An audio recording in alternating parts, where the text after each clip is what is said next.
إن الحمد لله نحمده ونستعينه ونستغفره ونعوذ بالله من شرور أنفسنا ومن سيئات أعمالنا من يهده الله فلا مضل له ومن يضلل فلا هادي له وأشهد أن لا إله إلا الله وحده لا شريك له وأشهد أن محمدا عبده ورسوله يا أيها الذين آمنوا اتقوا الله حق تقاته ولا تموتن إلا وأنتم مسلمون يا أيها الناس اتقوا ربكم الذي خلقكم من نفس واحدة وخلق منها زوجها وبث منهما رجالا كثيرا ونساء واتقوا الله الذي تساءلون به والأرحام إن الله كان عليكم رقيبا يا أيها الذين آمنوا اتقوا الله وقولوا قولا سديدا يصلح لكم أعمالكم ويغفر لكم ذنوبكم ومن يطع الله ورسوله فقد فاز فوزا عظيما أما بعد فإن خير الحديث كتاب الله وخير الهدي هدي محمد صلى الله عليه وآله وسلم وشر الأمور محدثاتها وكل محدثة بدعة وكل بدعة ضلالة وكل ضلالة في النار. أعوذ بالله السميع العليم من الشيطان الرجيم. بسم الله الرحمن الرحيم. قال الله تبارك وتعالى في القرآن المجيد والفرقان الحميد ومن أظلم ممن منع مساجد الله أن يذكر فيها اسمه وسعى في خرابها أولئك ما كان لهم أن يدخلوها إلا خائفين لهم في الدنيا خزي ولهم في الآخرة عذاب عظيم. اور اس سے زیادہ ظالم اور کون ہو سکتا ہے جو منع کرے روکے اللہ کی مساجد سے کہ نام لیا جائے اس میں اس کا نام اور کوشش کرتا ہے اس کو خراب کرنے کی. یہی وہ لوگ ہیں نہیں لائق ان کے لیے کہ وہ اس میں داخل ہوں مگر ڈرتے ہوئے. ان کے لیے دنیا میں بھی رسوائی ہے اور آخرت میں بھی ان کے لیے عذاب عظیم ہے، بہت بڑا عذاب ہے. وقال النبی صلی اللہ علیہ وآلہ وسلم، فرمایا نبی کریم صلی اللہ علیہ وآلہ وسلم نے، عن ابی ہریرہ رضی اللہ تعالی عنہ قال، ابو ہریرہ رضی اللہ تعالی عنہ کہتے ہیں کہ نبی صلی اللہ علیہ وسلم نے فرمایا سبعۃ یظلھم اللہ فی ظلہ یوم لا ظل الا ظلہ یوم لا ظل الا ظلہ. فرمایا نبی کریم علیہ السلام نے کہ 7 آدمی وہ ہے جن کو اللہ اپنے سایہ کے نیچے جگہ عطا فرمائے گا جس دن اس کے سائے کے علاوہ اور کسی کا سایہ نہیں ہوگا۔ الامام العادل، عادل حکمران، انصاف کرنے والا حکمران۔ وشاب نشأ فی عبادت ربہ، اور وہ جوان جس نے اپنی جوانی اللہ کی عبادت میں صرف کی۔ ورجل قلبہ معلق فی المساجد، اور وہ آدمی جس کا دل جو ہے وہ مسجد میں اٹکا رہتا ہے، جس کو مسجد کے ساتھ پیار ہے۔ حضرات، حمد و ثنا کے لائق اللہ وحدہ لا شریک کی ذات پاک ہے۔ حمد و ثنا کے بعد لاکھوں اور کروڑوں درود و سلام امام الانبیاء، امام القبلتین، امام الثقلین، امام الحرمین، امام اعظم، مرشد اعظم، رہبر اعظم، آمنہ کے لعل، عبداللہ کے در یتیم، ساری کائنات کے سردار محمد رسول اللہ صلی اللہ علیہ وآلہ وسلم کی ذات گرامی پہ۔ محترم حضرات، میں نے آپ کے سامنے سورہ البقرہ کی آیت نمبر 114 تلاوت کی ہے، اور اس آیت کا ترجمہ بھی آپ کے گوش گزار کر دیا ہے، اور صحیح البخاری سے پیارے نبی کریم صلی اللہ علیہ وسلم کا ایک پیارا فرمان پیش کیا ہے، جس میں اللہ کے پیارے نبی صلی اللہ علیہ وسلم نے ان 7 خوش قسمت لوگوں کا تذکرہ کیا ہے کہ جن کو اللہ احکم الحاکمین قیامت والے دن اپنے عرش کے سایہ کے نیچے جگہ عطا فرمائیں گے۔ تو اللہ کے فضل و کرم سے آج یہ میرا موضوع ہے کہ عرش الہی کا سایہ حاصل کرنے والے خوش نصیب۔ جو حدیث بخاری شریف سے میں نے آپ کے سامنے پیش کی ہے، اس میں 7 آدمیوں کا تذکرہ ہے، 2 اور بھی ہیں، بعض روایات میں ان کے علاوہ اور بھی ہیں، لیکن جو مشہور ہیں صحیح بخاری سے ثابت ہے، وہ 7 آدمی ایسے ہیں جن کو اللہ قیامت والے دن اپنے عرش کے سایہ کے نیچے جگہ عطا فرمائے۔ قیامت کا دن ہوگا، قیامت کا دن ہے، لوگ اللہ کے سامنے حساب و کتاب دینے کے لیے کھڑے ہیں۔ وہ 50,000 سال کا ایک دن ہے، 50,000 سال کا ایک دن ہے۔ اس سے پہلے سورج نے کبھی آگ نہیں برسائی، آج سورج اپنی آگ برسا رہا ہے۔ کوئی پسینے کی وجہ سے اپنے ٹخنوں تک ہے، کوئی پسینہ کسی کو اتنا آ رہا ہے کہ وہ گھٹنوں تک اپنے پسینے میں غرق ہے، کوئی اپنی کمر تک ہے، کوئی اپنی گردن تک ہے، اور کوئی اس پسینے میں ڈبکیاں کھا رہا ہے۔ اتنا سخت دن ہے۔ اچانک نظر پڑتی ہے کہ اللہ احکم الحاکمین کے عرش کے سایہ کے نیچے وہ ایسی ٹھنڈی جگہ ہے کہ جس میں کچھ لوگ کھڑے ہیں۔ میرے بھائیوں، یہ 50,000 سال کا دن جس کے انتظار کے لیے، حساب و کتاب کے لیے دن لوگ کھڑے ہیں، اور کسی کی یہ جرت نہیں ہے کہ جس کو جہنم کی طرف کھڑا کر دیا گیا ہے وہ پیچھے مڑ کے دیکھ لے، اور کوئی کسی سے کلام نہیں کرے گا۔ جسموں سے سب ننگے ہوں گے، یعنی اپنے لباس سے ننگے ہوں گے، ننگے جسم ہوں گے، اور وہ میرے بھائیوں لوگ لائنوں میں کھڑے ہیں۔ تو اس دن 7 خوش قسمت آدمیوں کو، خوش نصیب آدمیوں کو اللہ احکم الحاکمین اپنے عرش کے سایہ کے نیچے جگہ عطا فرمائے۔ اللہم اجعلنا منہم، اے اللہ تو ہمیں بھی انہی لوگوں میں سے شمار فرما۔ میرے بھائیوں، سونا نہیں ہے،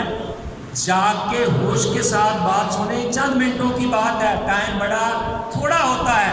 جاگ کے بیٹھا کریں، اور یہ کوشش کریں، اپنے دل میں بٹھائیں، دل میں لائیں کہ ہم بھی وہ کام کریں، ہمارے اندر بھی وہ خوبیاں پائی جائیں کہ کہ ہمیں بھی اللہ احکم الحاکمین اپنے عرش کے سایہ کے نیچے جگہ عطا فرمائے۔ تو بھائیوں، اللہ کے نبی صلی اللہ علیہ وسلم نے ارشاد فرمایا کہ ان 7 آدمیوں میں سے ایک وہ آدمی ہے الامام العادل، جو انصاف کرنے والا حکمران ہے۔ اس حکمران سے مراد ملک کا بادشاہ ہی نہیں، بلکہ جو آدمی جس کام میں اس کو امیر بنا دیا گیا ہے، چاہے وہ گھر کا سربراہ ہے، چاہے وہ کسی مدرسے کا سربراہ ہے، چاہے وہ کسی مسجد کا سربراہ ہے، چاہے وہ کسی کمپنی کا سربراہ ہے، یعنی اس سے مراد یہ ہے کہ جس چیز کا بھی اس کو سربراہ بنا دیا گیا ہے اس میں وہ انصاف کرتا ہے، چاہے گھر کا معاملات اولاد کا ہی کیوں نہ ہو، کیونکہ نبی کریم صلی اللہ علیہ وآلہ وسلم نے ارشاد فرمایا اتقوا اللہ فعدلوا فی اولادکم۔ یہ بھی میرے بھائیو بخاری شریف کے اندر حدیث موجود ہے۔ پیارے نبی علیہ السلام فرماتے ہیں اتقوا اللہ، اللہ سے ڈرو، فعدلوا فی اولادکم، اور اپنی اولادوں میں انصاف کرو۔ جیسے حکمران کو چاہیے کہ وہ اپنی رعایا میں انصاف کرے، اور پیارے نبی کریم صلی اللہ علیہ وسلم کی زندگی ہمارے لیے بہترین نمونہ ہے۔ یہ سبھی کو پتہ ہے، آپ نے کتابوں میں پڑھا ہے، سن رکھا ہے، پڑھ لیا ہے، سبھی کو یہ حدیث کا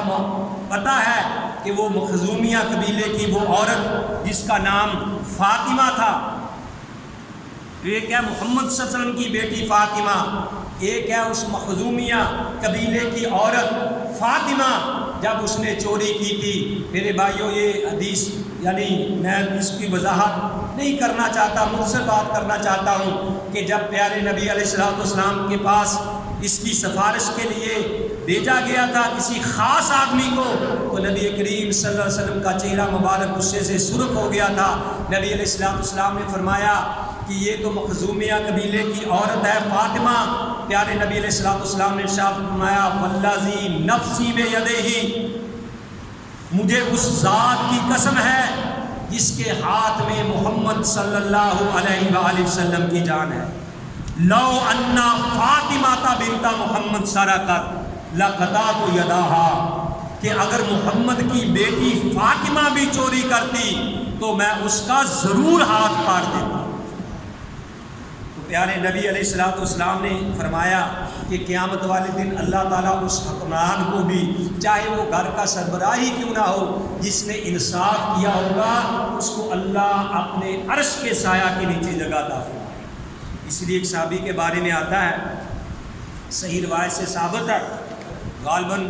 بشیر بن نعمان ہے یا نعمان بن بشیر ہے، وہ فرماتے ہیں نعمان بن بشیر کہ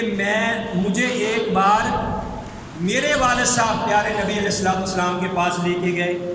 کہنے لگے یا رسول اللہ، میں نے اپنے اس بیٹے کو ایک غلام ہبہ کر دیا ہے، غلام صدقہ کیا ہے، جو کہ میرا اپنا ذاتی غلام تھا۔ نبی کریم علیہ السلام نے فرمایا کہ کیا تو نے اپنی سبھی بیٹوں میں ایک ایک غلام تقسیم کیا ہے،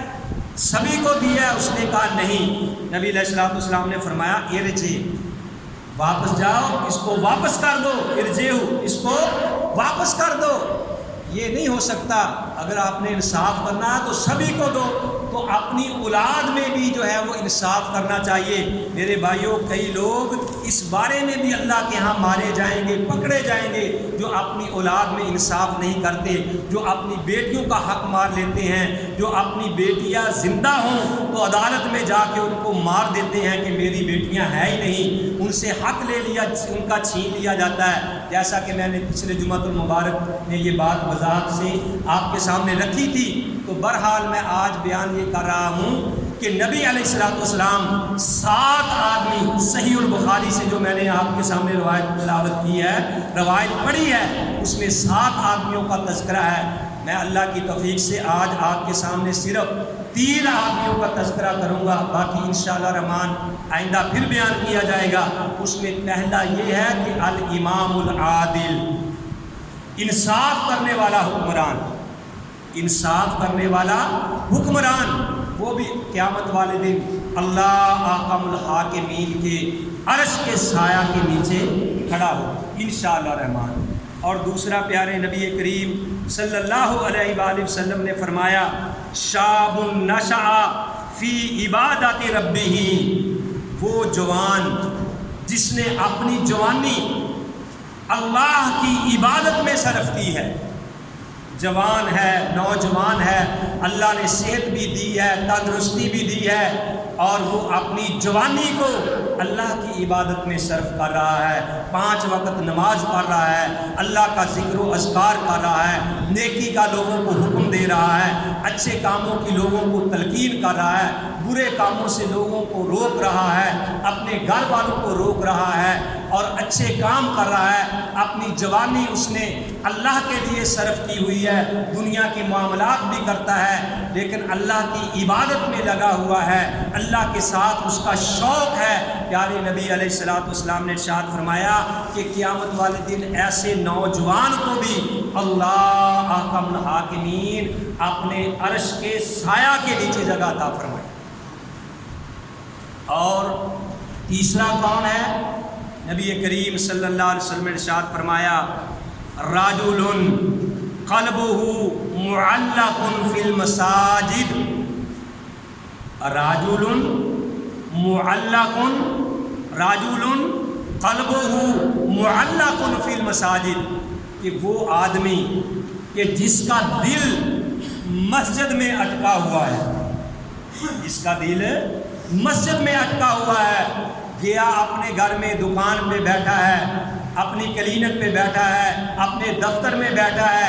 لیکن خیال یہی ہے کہ کب مؤذن کہے اللہ اکبر اللہ اکبر تو میں فوراً مسجد کی طرف جاؤں۔ دکان پہ بیٹھا ہے مجبوری کی وجہ سے، اپنی کلینک پہ بیٹھا ہے مجبوری کی وجہ سے، زمیندار وہ اپنی زمین میں ہے، اپنے جانوروں کے لیے چارہ کاٹ رہا ہے، اپنی زمین میں ہل جوئے ہوئے ہے، لیکن دھیان یہی ہے، ٹائم دیکھ رہا ہے، لوگوں سے پوچھ رہا ہے کہ یار اذان کب ہوگی، کب نماز کا وقت ہوگا کہ میں مسجد میں جاؤں۔ تو پیارے نبی علیہ الصلوۃ والسلام نے ایسے آدمی کے لیے بھی فرمایا ہے رجل قلبہ معلق فی المساجد، کہ وہ آدمی کہ جس کا دل مسجد کی طرف اٹکا ہوا ہے، مسجد کی طرف لگا ہوا ہے، مسجد کا اس کو شوق ہے۔ اللہ سے دعا کرو کہ اللہ احکم الحاکمین ہمیں بھی انہی لوگوں میں سے شمار فرمائے کہ جو لوگ مساجد سے پیار کرتے ہیں۔ پیارے نبی علیہ الصلوۃ والسلام نے فرمایا، صحیح حدیث سے ثابت ہے،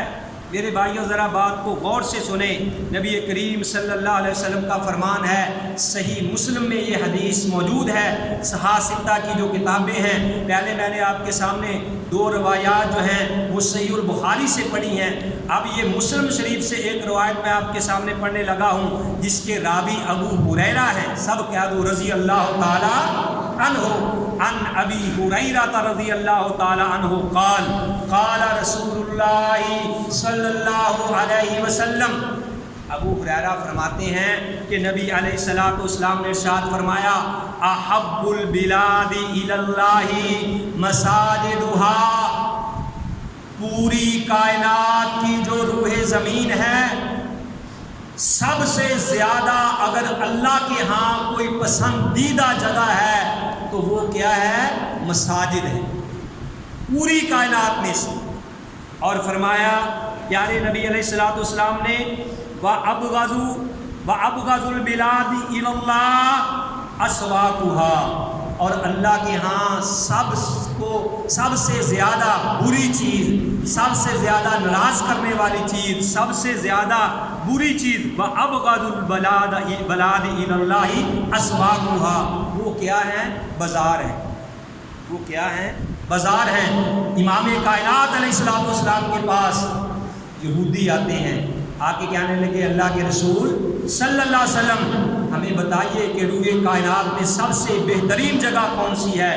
اور سب سے بری جگہ کون سی ہے؟ نبی علیہ الصلوۃ والسلام نے فرمایا کہ جبرائیل آئیں گے، میں پوچھ کے بتاؤں گا۔ جبرائیل آتے ہیں، نبی علیہ الصلوۃ والسلام پوچھتے ہیں، جبرائیل نے کہا یا رسول اللہ صلی اللہ علیہ وسلم میں اللہ سے پوچھ کے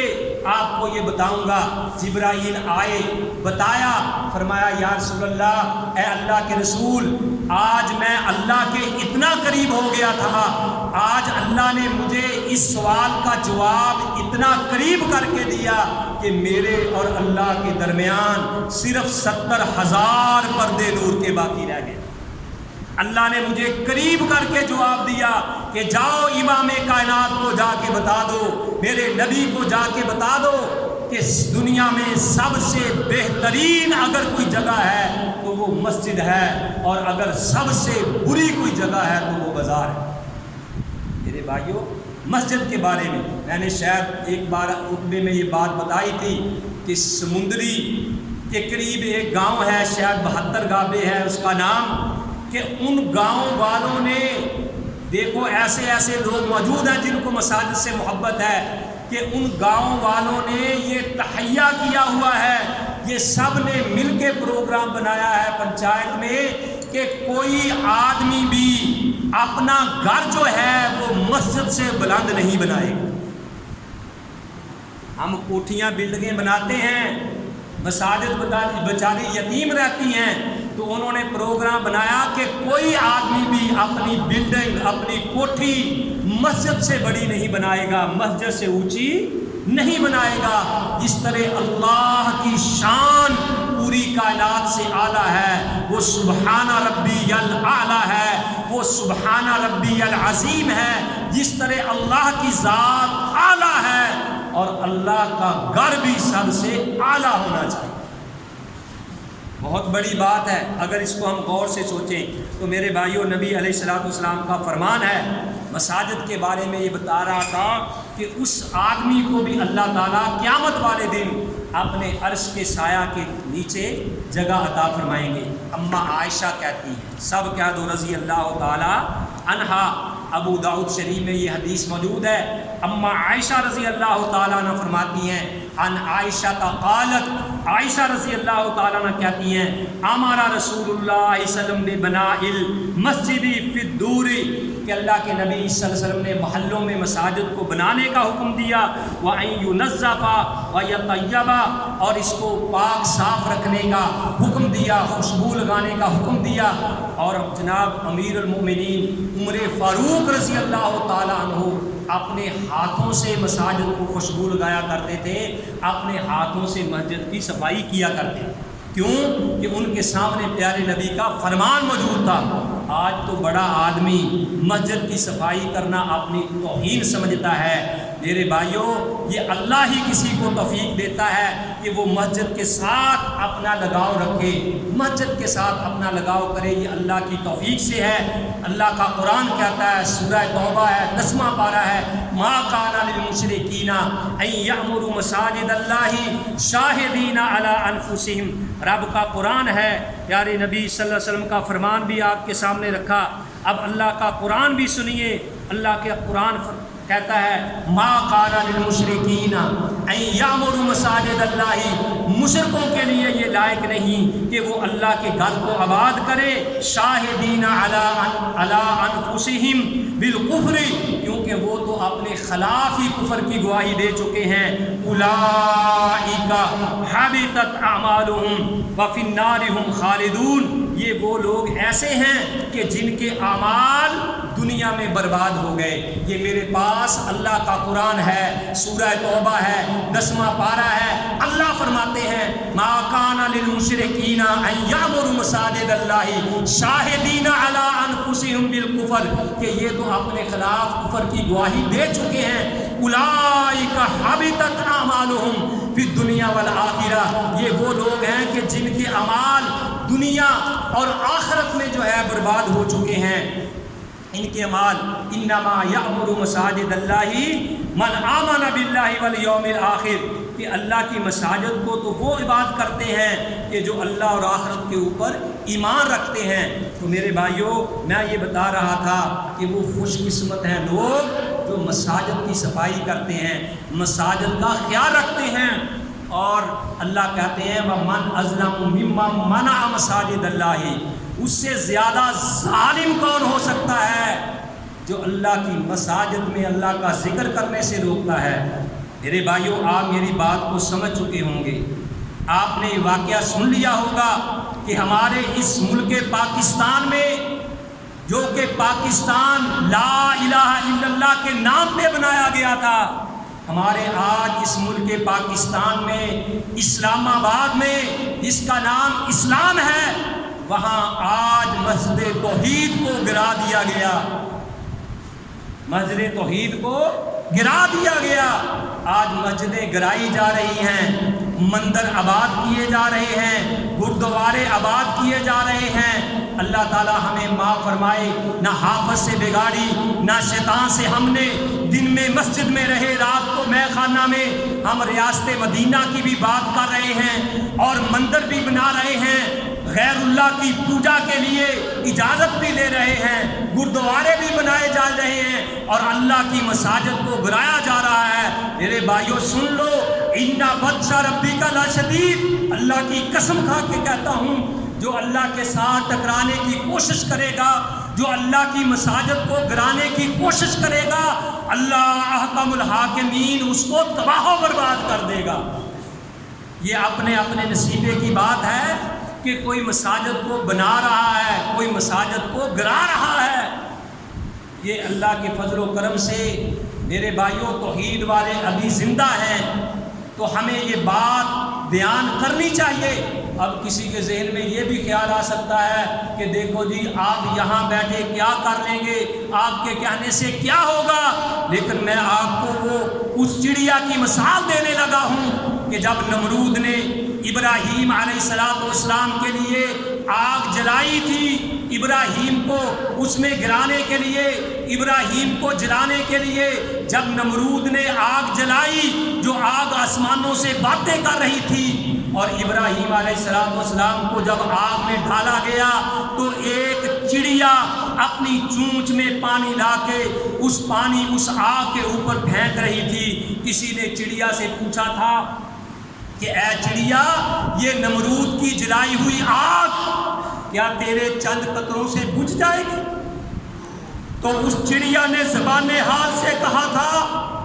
کہ لوگوں مجھے بھی پتا ہے کہ میرے ان چند قطروں سے آگ نہیں بجھے گی، لیکن میں اللہ کے ہاں اپنا نام اللہ کی اس لسٹ میں شامل کرنا چاہتی ہوں کہ قیامت والے دن میں یہ کہہ سکوں کہ اے اللہ، میں آگ لگانے والوں میں سے نہیں، میں آگ بجھانے والوں میں سے۔ ہم بھی اپنا حصہ ڈالنا چاہتے ہیں کہ اے اللہ، ہم مسجدیں گرانے والوں میں سے نہیں، اللہ ہم مسجدیں بنانے والوں میں سے ہیں، اللہ ہم مندر بنانے والوں میں سے نہیں، ہم مندر گرانے والوں میں سے ہیں، اور ہم گردوارے بنانے والوں میں سے نہیں، ہم گردوارے گرانے والوں میں سے ہیں۔ ہم صرف اللہ کے ہاں یہ حاضری دینا چاہتے ہیں۔ میرے بھائیوں، میرا اللہ میری بات کو سن رہا ہے، آپ کو دیکھ رہا ہے، فرشتے میری بات نوٹ کر رہے ہیں۔ ہو سکتا ہے کہ آپ کا آمین کہنا، میرا یہ بیان کر دینا اللہ احکم الحاکمین کے ہاں یہ لکھا جائے، اور جو 7 خوش نصیب ہیں جن کو اللہ اپنے عرش کے سایہ کے نیچے جگہ عطا فرمائے گا، اللہ احکم الحاکمین ہمیں بھی انہی لوگوں میں سے کر دے۔ تو اس لیے ہمیں مساجد کے ساتھ محبت کرنی چاہیے۔ لا یستوی اصحاب النار و اصحاب الجنہ، اصحاب الجنہ هم الفائزون۔ جس طرح جنت والے اور جہنم والے برابر نہیں، اسی طرح مساجد کو گرانے والے اور مساجد کو آباد کرنے والے برابر نہیں ہو سکتے۔ میرے بھائیو، لا یستوی الاعمی والبصیر ولا الظلمات ولا النور ولا الظل ولا الحرور وما یستوی الاحیاء ولا الاموات۔ اور جس طرح اندھے اور دیکھنے والے برابر نہیں، سایہ اور دھوپ برابر نہیں، اندھیرا اور روشنی برابر نہیں، مرے ہوئے اور زندہ برابر نہیں، اسی طرح مساجد کو گرانے والے اور مساجد کو آباد کرنے والے بھی برابر نہیں ہے۔ اس لیے ہمیں مساجد کے ساتھ لگاؤ کرنا چاہیے، اس کے ساتھ محبت کرنی چاہیے۔ مجھے افسوس ہوتا ہے میرے بھائیوں کہ ہمیں اتنی ہی محبت ہے کہ ہم مسجد کے ساتھ کبھی ہمارے دل میں یہ خیال ہی نہیں گیا۔ اللہ کے فضل و کرم سے میں اپنے بھائی طارق مکہ کارپوریشن والے کو داد دیتا ہوں، اللہ سے ہی انہوں نے اجر لینا ہے۔ ہم نے تو پنجابی کہتے ہیں کہ صرف چونگا ہی پایا سی، الحمدللہ وہ جس طرح اپنے گھر کا کوئی کوٹھی کا کام کر رہا ہے اس طریقے سے مساجد کا وہ کام کر رہے ہیں۔ میرا اللہ ان کا یہ قبول فرمائے، عمران بھائی کا بھی، طارق کا بھی، اور جن بھائیوں نے بھی جتنا بھی حصہ ڈالا ہے۔ لیکن میرے بھائیوں اپنی موجودگی میں اپنی جیب سے وہ چیزیں لگا رہے ہیں جو بندہ اپنی کوٹھی اور مقام میں لگا رہا ہے۔ اس لیے میں یہ دعا کرتا ہوں کہ اے میرے اللہ جس طرح یہ اللہ کے گھر میں خرچ کر رہے ہیں، اللہ تیری رضا کے لیے خرچ کر رہے ہیں، تیرے گھروں کو آباد کر رہے ہیں، اللہ تو بھی ان کے گھروں کو آباد فرما، اور اللہ ان کے والدین کو، اللہ ان کے والدین کی قبروں کو جنت کے باغوں میں سے باغ بنا دے۔ اور میرے اللہ تو ہماری یہ نیکی قبول فرما لے۔ اور میرے بھائیوں یاد رکھو، مساجد کے ساتھ پیار کیا کرو، یہ اسلام کے قلعے ہیں، یہ اسلام کے قلعے ہیں، یہی مساجد کام آئیں گی۔ اللہ کے گھروں کو آباد کیا کرو، اللہ کے گھروں کے ساتھ تعاون کیا کرو، اپنے ہاتھوں سے صفائی کیا کرو۔ پیارے نبی علیہ السلام نے فرمایا جو اللہ کے گھر کی صفائی کرتا ہے، اللہ کے گھر کی دیکھ بھال کرتا ہے، پیارے نبی علیہ السلام نے فرمایا کہ تم اس بندے کے ایمان کی گواہی دے دو، اس بندے کے ایمان کی گواہی دے دو جو اللہ کے گھروں کو آباد کرتے ہیں۔ اللہ سے دعا ہے کہ اللہ ہمارے دلوں کے اندر مساجد کی محبت ڈال دے۔ پیارے نبی علیہ السلام نے فرمایا میرے بھائیوں کے جو آدمی اللہ کا گھر بناتا ہے، من بنا للہ مسجدا، جو آدمی اللہ کا گھر بناتا ہے، بیتن لہ فی الجنہ، بن اللہ لہ بیتن فی الجنہ، اللہ احکم الحاکمین اس بندے کا گھر جنت میں بنا دیتے ہیں۔ اللہ احکم الحاکمین سے دعا ہے کہ اللہ تعالیٰ مساجد کی حفاظت فرمائے، ہمیں مساجد کے ساتھ پیار کرنے کی، ہمیں مساجد کے ساتھ محبت کرنے کی توفیق نصیب فرمائے۔ وما علیہ الا البلاغ المبین۔